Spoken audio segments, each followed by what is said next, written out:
तर आता बघू शकतो, आता टाईम किती झाला आहे. जवळजवळ 2:45 वाजता आलेत. आत्ताचा व्ह्यू बघा. हा गोल्डचा व्ह्यू आहे जो मी तुम्हाला शेअर केला होता डाऊनसाठी. That's it. हा गोल्डचा व्ह्यू आहे. मी इथं कुठं एंट्री घेतली होती, इथं चालूमध्ये इथे एंट्री घेतली आणि इथे एक्झिट झालो ह्या कॅन्डलला. किती प्रॉफिट काढला सांगतो तुम्हाला. एक $13 प्रॉफिट काढला. $13चा टीपी ठेवला होता, हिट झाला, दॅट्स इट.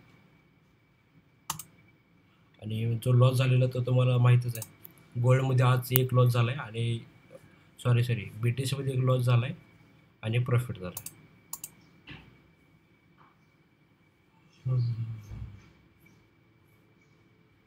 BTCमध्ये एक लॉस झाला आहे $2.19 आणि $13चा प्रॉफिट झाला. आजचं टुडे क्लोजिंग ही आहे.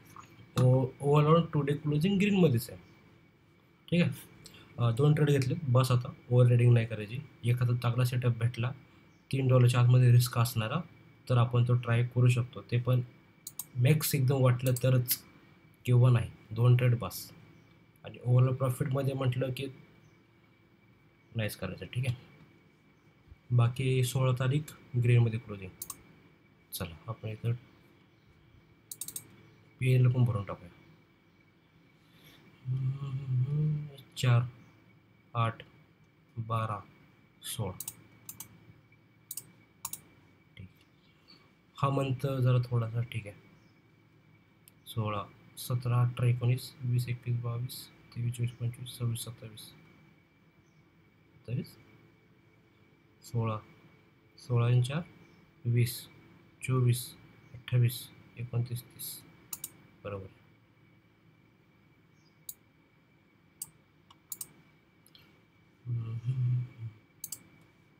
सेव.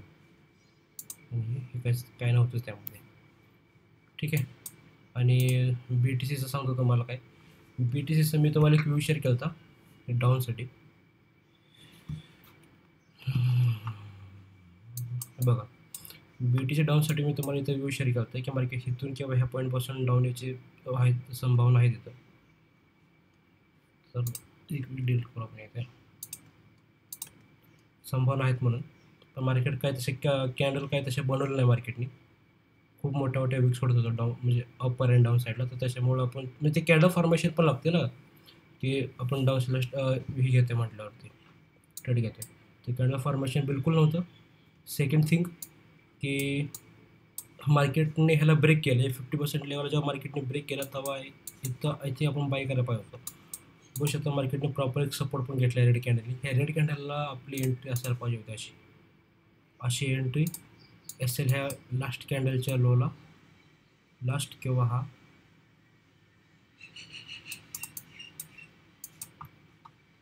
आणि TP पूर्ण यायचा.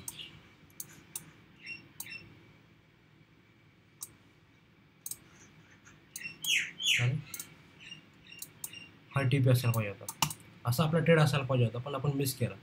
सेकंड थिंग काय आता सध्या तरी, कारण आता सध्या कुठल्याही ट्रेड रनिंगमध्ये नाही आहे. तर आता ट्रेड असा व्यू आहे की सपोज ह्याच्यावरती मार्केट जाऊन ह्याला ब्रेक करून एक सपोर्ट चांगला घेत असेल, कॅन्डल फॉर्मेशन पण ठीकठाक असेल, तर आपण इथं बाईंगचा विचार करू शकतो. कन्फर्म नाही की मी इथं बाईंग करत नाही म्हणून, कारण ऑलरेडी आज प्रॉफिट काढून एक्झिट झालेलं आहे. बाकी इथेरियम एकदा चेक करूया. इथेरियमचं काय आहे, काय सांगायचं काय. इथेरियम पण फुटणार आहे बरोबर, गोल्ड फुटल्या म्हटल्यावरती. त्याला प्रॉपर गेलेल्यावर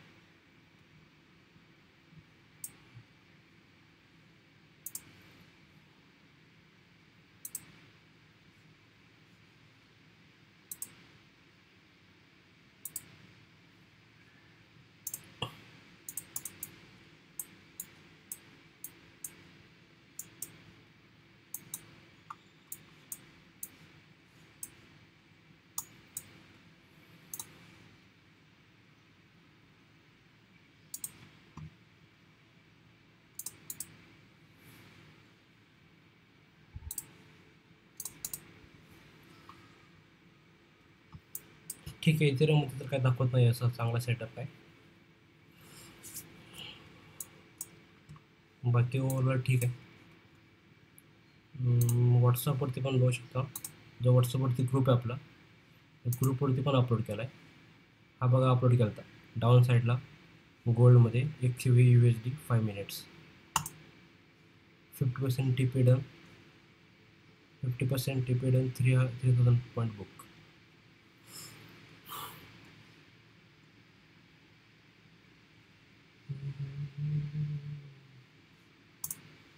ठीक आहे.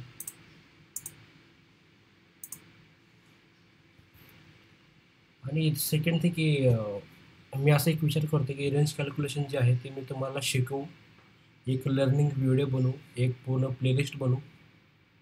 माझ्या यूट्यूब चॅनलवरती एक प्लेलिस्ट असायला पाहिजे सेपरेट, ज्यावरती पूर्ण रेंज कॅल्क्युलेशन माझं असणार आहे. जेवढं मला येतं आहे तेवढं सगळं, की मी कसं करतो, कुठून शोधलं, रिझन काय त्याचे, एवढं ॲक्युरेट कसं वर्क करता येते, कोणती कॅन्डल घ्यायची, हा खूप जणांचा डाऊट आहे. रिव्हर्सल कुठून होईल वगैरे सगळं A to Z मी पूर्णपणे शिकवणार आहे. हे लर्निंगचा एक मी कॉन्सेप्ट तयार करतो आहे आता. तर तो लर्निंगचा कॉन्सेप्ट तयार करण्यासाठी मला सगळ्यात पहिल्यांदा एक रोडमॅप पाहिजे, की पहिल्यांदा काय शिकवायचं वगैरे ते. तर तो ChatGPTवरून मी काढून घेतो आणि त्याच्यावर पण एक लगेच लवकरच काम करायला सुरू करतो.